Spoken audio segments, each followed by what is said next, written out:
Okay. Can you see the screen? Yes, ma'am. Okay. So today we'll do topic 5.2. 5.1 we completed. Okay. And we have to do topic 5.2 also. 2, 3, and 5.11. Okay. They are included. So inshallah, you will get the study guide also soon. Only 4 topics from this chapter are included. So after that, we will do a past papers. And if you have any questions of electrolysis chapter, so we will discuss them. Okay. In the next 2 weeks. Inshallah. So let's start this topic. Please open your book, page 124. Okay, acid and alkali solutions, the importance of hydrogen ions. Okay, in your previous class, if you have studied this topic about the acids need water, do you remember this topic you studied that acid cannot show their properties unless they are dissolved in water? Yes, ma'am. Yes, ma'am. Yeah, so this is the same topic. Okay, so it says that acids and alkalis, both of them, acids and alkali, alkalis, okay, both of them cannot show their properties unless they are dissolved in water. Unless dissolved in water. Okay, this is because they produce their ions. When we dissolve them in water, because water itself ionizes, okay, water itself gives H positive and OH negative ions, and when these acids are dissolved in water, they also split up into their ions, and alkalis also. Okay, so for the acids, I'm just taking HCl as an example. So HCl, when we add it in water, it will split into H positive and Cl negative, so it will give its ions. Okay, and NaOH, this is alkali, okay, alkaline solution. When we dissolve it in water, it will give Na positive and OH negative. Okay, so this H positive is actually responsible for the acidic behavior. Okay, H positive. So if we don't dissolve it in water, then obviously it will not split up into its ions because HCl is a covalent compound. Okay, so it will not split into its ions, it will not give H positive, and it will not show its properties. Okay, so it's really important to dissolve acids and alkalis in water for them to show their properties. Okay, like their simple properties like the pH, for acids pH less than 7, and for alkalis pH greater than 7, a litmus paper turning blue and red, okay, neutralization reaction, and all the other reactions of acids and alkalis, they will not show their reactions unless they are dissolved in water, because when we dissolve them in water, they produce ions. Okay, and for the acids, it's the S positive ion which is present in all of the acids. So the release of S positive ion is responsible for acidic behavior, and the release of hydroxide ions, OH negative, is responsible for alkaline behavior. Okay, as you can see in this table, that all of the acids have hydrogen ions. Okay, here all of the acids, hydrochloric acid, H positive, H positive, nitric acid also, sulfuric acid also H positive. Okay, all these acids contain H positive ions, and not only mineral acids, the organic acids also have H positive. Okay, so H positive is actually the identification of all the acids. So when we get H positive, then it will start showing its properties. And with alkalis, you can see in all of the alkalis there is hydroxide ion, OH negative. Okay, OH negative in all of the alkalis. So they will show their properties when they are dissolved in water and when they give OH negative ions. Okay, and remember for acids,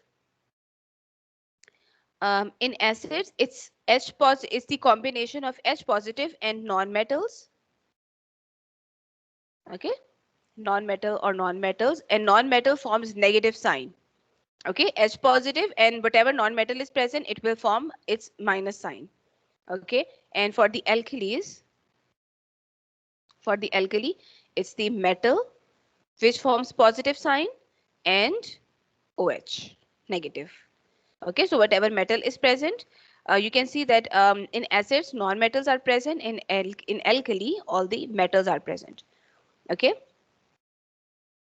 and here in the end it's written about like simple property that hydrogen ions in acid solutions make litmus go red, and the hydroxide ions OH negative in alkali solutions make litmus go blue. Okay, so these ions are actually responsible for their properties. Okay, now only one property is discussed here in this topic, which is electrical conductivity. Okay, the property which is discussed is electrical conductivity. Okay, and we all know that water is a conductor or not?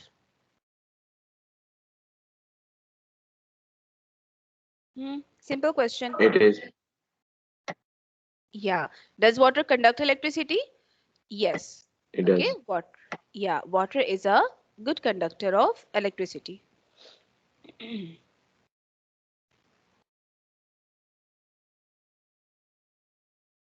Okay, water is a good conductor. And they are saying, they said that if when we dissolve acid in water and when we dissolve alkali in water, then its conductivity can be increased. Okay, conductivity will go better if any acid is present in water or if the alkali is present in water. Okay. First thing, do you know that H positive is also known as proton? Yes, ma'am. So good. Okay, if you Because know it this has already. lost electrons, so it only has protons, so it is called a proton. Yeah, so it is called proton. Good. Okay, so H positive has its only one electron removed from it. So only proton is left in the hydrogen. Okay, so that is why hydrogen ion H positive is also known as proton. Okay, remember this thing because this question can come. H positive is known as protons. Okay, let me make it whatever is written in this big paragraph. Okay. First, it's written that hydrogen when split into its ions when we pass the electricity, it will give H positive and OH negative. Okay, H positive and OH negative which hydrogen will give, their concentration is the same. They are equal in number. They are equal in number because see, one molecule of water will give one hydrogen ion and one OH negative. So it's 1:1. Okay, so if we take two molecules of water, it will give two hydrogen ions and two hydroxide ions, so 2:2. Okay, then again it's equal. Okay, so whatever amount of hydrogen of water molecules we will take, it will give equal amount of H positive and OH negative in water. Okay, equal number. That's why in this diagram you can see that if we put it on a balance, then H positive and OH negative are balanced. They are equal. Okay, so in pure water, H positive is equal to OH negative. Okay, in pure water. Now, when we put acid in it, when we add a little bit of acid in water, then HCl or whatever acid is present, it will give, obviously all the acids will give H positive. So whatever acid we will take, if we take H2SO4 also, it will give H positive. Okay, so H positive plus whatever non-metal is present. So here when we add acid in water, then H positive we will get from the acid and H positive we will also get from water. So here the H positive will be more in amount. Okay, so H positive will be more, ions will increase. Okay, and the movement of ion is the conductance of electricity. So more ions will move and electricity will be better. Okay, so if we add acid in water, so its electrical conductivity will be better than pure water. Okay, we can increase the conductivity by adding acid. Okay, so remember this thing, by adding acid into the water or by adding alkali into the water, we can increase the conductivity because the ions will increase. Okay, in acid, when we add acid, H positive will increase, and when we add alkali, then OH ions will increase. Okay, like for the alkali, if we dissolve any alkali in acid, then it will give Na positive and OH negative. Okay, so in this case, OH negative will be more in amount. Okay, because pure Pure water will give H positive and OH negative. Okay, so we get OH negative from water also, and we get OH negative from alkali also. So in this case, the OH negative ions will be greater than H positive, because we are getting only water is producing H positive, but OH negative ions, we are getting OH negative ions from two sources. Okay, so when we add acid, then H positive will be more as compared to OH, and when we add alkali, then OH ions will be more as compared to H positive. Okay, so electrical conductivity will, again, its conductivity will be better than pure water. Okay, and in acid, when we dissolve acid in water, then H positive will be more in number, so it will start behaving like an acid. Okay, it will start showing its acidic properties because of this more H positive. And when we dissolve alkali, then OH negative ions will be more, hydroxide ions will be more, and it will start showing its alkaline properties. Are you getting it? Yes, ma'am. H positive, on the balance, you can see H positive are more in amount when we add acid solution. H positive will be more. Okay, so it's heavier on the balance. So because of H positive, it will start showing acidic properties. Okay, and on the other hand, when it is alkali solution, then OH negative ions are more in amount, and it will start showing properties like alkali. Okay, alkaline properties. So this thing is written in this paragraph. Okay, importance of hydrogen ions. They conduct electricity. Okay, we find that they all do. Means the solutions of acids are checked to see if they conduct electricity. Acids, okay, we find that they all do. So also they conduct electricity much better than distilled water does. Okay, this shows that the solution contains ions. Water itself contains very few ions. In pure water, the concentration of hydrogen ions and hydroxide ions are equal. Okay, which I told you. All acids dissolve in water to produce hydrogen ions. Therefore, all acid solutions contain more more H positive ions than hydroxide ions.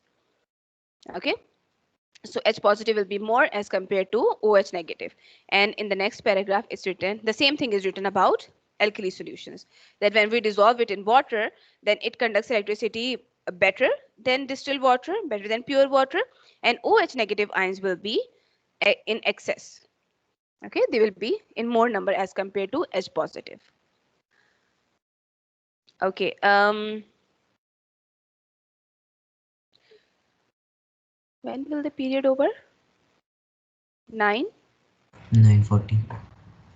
Okay, so we have 10 minutes. Boys, see in this table about sulfuric acid, okay, all of them, hydrochloric acid and nitric acid, they split into two ions. Okay, but sulfuric acid, there are 3 ions written with sulfuric acid. There are 2 negative ions, H positive and 2 negative ions. HSO4 negative and SO4 2 negative is written. Okay, so how is it so? Okay, let me explain you about sulfuric acid, that why it gives 2 ions. Okay, because you should know this thing also. Sulfuric acid, H2SO4, it can ionize in 2 ways. Okay, it can ionize completely also, when it completely splits into its positive and negative ions. Okay, when it splits completely, and when it splits partially. Partially means half. Okay, so when it splits completely, okay, then whatever 2 hydrogen ions are present, both of them will come out as protons. Okay, so we get 2 H positive plus SO4 2 negative. Okay, so SO4 sulfate ion we will get in this case. So when it ionizes completely, and when it ionizes partially, then out of these 2 hydrogens, we will get only 1 proton, and rest of the hydrogen, the other hydrogen, will remain with SO4. So in this case, we will get HSO4 negative and one H positive. Okay, so that is why these two ions are written with sulfuric acid. Okay, when sulfuric acid completely ionizes and when it ionizes partially. Okay, so these ions we will get. So if you want to note down, then note it down. And in the same table, it's written about ammonia solution. Okay, ammonia solution is NH4OH. Okay, it is when we dissolve ammonia in water. Okay, so we have ammonia gas NH3, and when we dissolve this ammonia gas in water, we will get NH4OH ammonia solution. Okay, and it is also known as ammonium hydroxide. So on the table where ammonia solution is written, you can write at the top ammonium hydroxide, its name, and it will split into NH4 positive and OH negative. Okay, so this is an exception to this rule because nitrogen and hydrogen both are non-metals. Okay, in alkali, we know that alkalis are made from metals combining with OH negative. Okay, metals and hydroxide ions. But the ammonia solution is an exception because here non-metals are attached with OH negative. Okay, it's a weak alkali, very weak alkali.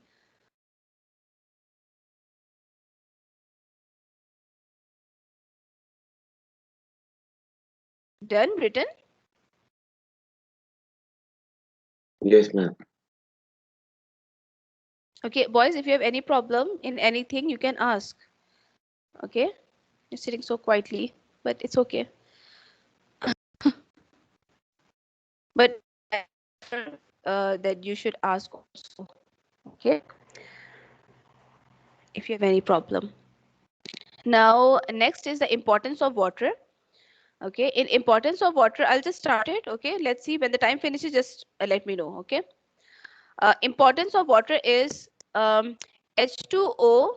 We all know that it's a universal solvent. Okay, universal solvent. Most of the things can dissolve in water. Okay, although water is a covalent compound which is formed by the sharing of electrons. So there is no ions formation in forming the covalent bond. Okay, there is and oxygen and hydrogen. They are sharing their electrons. Okay, they are sharing their electrons, and then the water molecule is formed. Okay, but what actually happens? Why it forms its ions, or how can it form its ions? Oxygen being a larger molecule, okay, as compared to hydrogen. Hydrogen is the simplest element. Okay, very small element, and oxygen is bigger than hydrogen, obviously. So oxygen, it starts pulling the shared pair of electrons towards itself. Okay, it will pull or it will attract these electrons which are shared between hydrogen and oxygen. It will pull these electrons towards itself. Okay, so these electrons, they get pulled. Okay, they are not transferred, but they're sharing. Okay, but they're more towards oxygen side and less towards hydrogen side. Okay, so in this case, oxygen develops a partial negative charge on it. Okay, and hydrogen get partial positive charge. Partial means half. Okay, so they are not electrons are not completely transferred. If they're completely transferred, then they're positive and negative. Okay, but they're not completely transferred. They are still they are sharing the electrons, but they are more towards oxygen side. That's why oxygen has partial negative and hydrogen's partial positive. Okay, so when we pass the electricity, then oxygen will take these shared electrons towards it, means with it. Okay, it will take the electrons towards it, with it, and oxygen, OH negative will form. Okay, and hydrogen will come out positive because it does not have any electrons now. Okay, so when we pass the electricity, this thing happens with water. Okay, oxygen will take the shared pair of electrons with it, okay, and forms OH negative sign. So that's how water forms a polar, like it forms poles, positive and negative poles. So water is a polar compound. Okay, so you will study it later. There are some polar compounds also. So water is one of them, the polar compound. Okay, so that is why the covalent compounds can also dissolve in water, and ionic compounds can also dissolve in water. Okay, acids are covalent in nature. Okay, because they are formed between non-metals. HCl is a non-metal. Okay, hydrogen and all the non-metals like H2SO4 is a non-metal, and it's nitric acid is also nitrogen and oxygen are non-metals. Okay, so acids are covalent in nature, the bond between non-metals. But covalent compound also forms its ions when it is dissolved in water.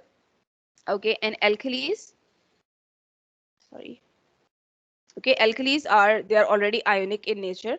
So it's very simple that they give their ions. Okay, they already have ions, alkalis. But acids, they are covalent in nature, although they are covalent, but still they split into their ions when they're dissolved in water because of water's polar nature.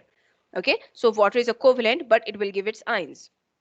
So that is why covalent compounds can also dissolve. Okay, so this thing is written here in this paragraph. This is the importance of water. So that is why water is a universal solvent. Okay, next thing which is written is the acidic solutions, acidic oxides of sulfur, phosphorus, and carbon listed in table 5.5 are similar. They are covalent molecules when pure, but produce acids when dissolved in water. Okay, so in the next topic, we will study about oxides. Okay, so we will study acidic oxides also. So it's written that acidic oxides are made from non-metals. Okay, they are made from non-metals. And when these acidic oxides are dissolved in water, then they give acids. Okay, so acidic oxides, upon dissolving in water, they give acids. Like for example, if we take carbon dioxide is an acidic oxide. Okay, it's carbon is a non-metal and it's oxide. And when we dissolve it in water, it gives carbonic acid, H2CO3. Okay, it gives acid. And similarly, if we have SO2, okay, sulfur dioxide, we dissolve it in water, it gives H2SO4. Okay, sulfuric acid. So in short, these oxides, these acidic oxides of non-metals, upon dissolving in water, they give acids. Okay, and then the key definitions are written, the key definition of acid and the definition of alkali. Okay, so if it comes to write the definition of alkali or acid, that define acid or define alkali, then you should write this definition, this whole definition. Okay, with 3 points. That acid is a substance that dissolves in water to produce hydrogen ions. Okay, to produce when we dissolve it in water, it produces hydrogen ions. This solution contains excess of hydrogen ions, turns litmus red, and pH lower than 7. So this is this whole is the definition of acid. And for alkali, a substance that dissolves in water to produce hydroxide ions. This solution contains excess of OH negative ions, turns litmus blue, and has pH higher than 7. Okay? Definitions.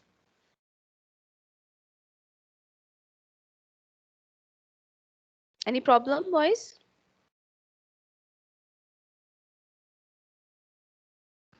No, ma'am. Okay, good. So in the next class, inshallah, we'll do these question answers. Okay, and before the questions, it's written dilute and concentrated solution. Okay, and you already know about dilute and concentrated, but I will just revise it very quickly. Okay, what is dilute and what is concentrated, and then we'll do question answers in the next class. Okay. So, do you have any question, boys?